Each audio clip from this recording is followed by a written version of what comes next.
और जिस तरीके से आपने जब भी कामा की कोई बात आई, चाहे रेडियो की हो चाहे कहीं जाने की हो, आप लोग सबसे आगे रहे। मैं ये चाहती हूँ कि आप लोग इस हस्ताक्षर अभियान में भी सबसे आगे रहें। मुझे उम्मीद थी कि आज हम बंडल बांध के दे देंगे जिले में, लेकिन नहीं हो पाया।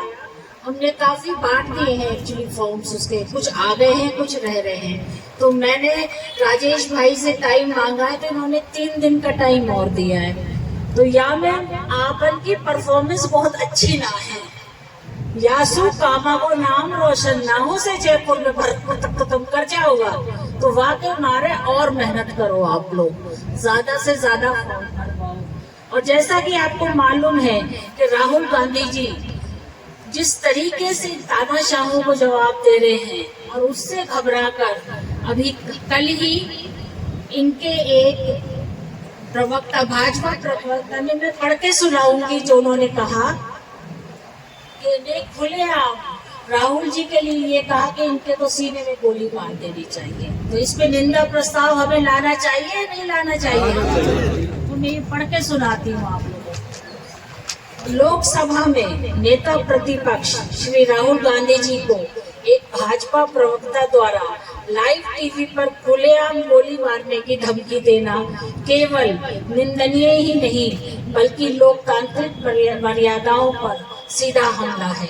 एक ऐसा देश जिसने महात्मा गांधी, इंदिरा गांधी, राजीव गांधी जैसे नेताओं की शहादत देखी है, वहां इस तरह की हिंसक बयानबाजी को हल्के में लेना घातक होगा।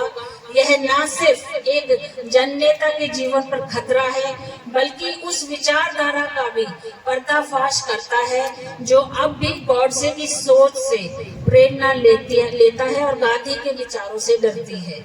सबसे शर्मनाक बात यह है कि अब तक भाजपा ने ना तो उस प्रवक्ता पर कोई अनुशासनात्मक कार्रवाई की है, ना ही कानूनी प्रक्रिया शुरू की गई है। क्या भाजपा की चुप्पी यह संकेत नहीं देती कि वे धमकी उनकी मौन सहमति से दी गई है? जब श्री राहुल गांधी जी महंगाई, बेरोजगारी, भ्रष्टाचार और वोट चोरी जैसे जन मुद्दों को पूरे साहस के साथ उठाते हैं, तब उन्हें मिल रहे जबरदस्त जन समर्थन से भाजपा घबरा गई है। हताशा और बौखलाहट में अब विरोध की आवाज को दबाने के लिए धमकी और हिंसा का सहारा लिया जा रहा है। यह सिर्फ राहुल गांधी जी का नहीं, देश के हर जागरूक नागरिक का मामला है।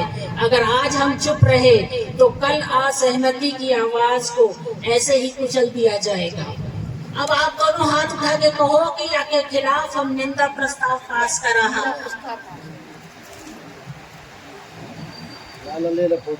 और हम मांग कर रहा कि धमकी देने वाले प्रवक्ता को तत्काल भाजपा पार्टी से निष्कासित किया जाए, उसके खिलाफ आपराधिक मामला दर्ज कर कानूनी कार्रवाई की जाए।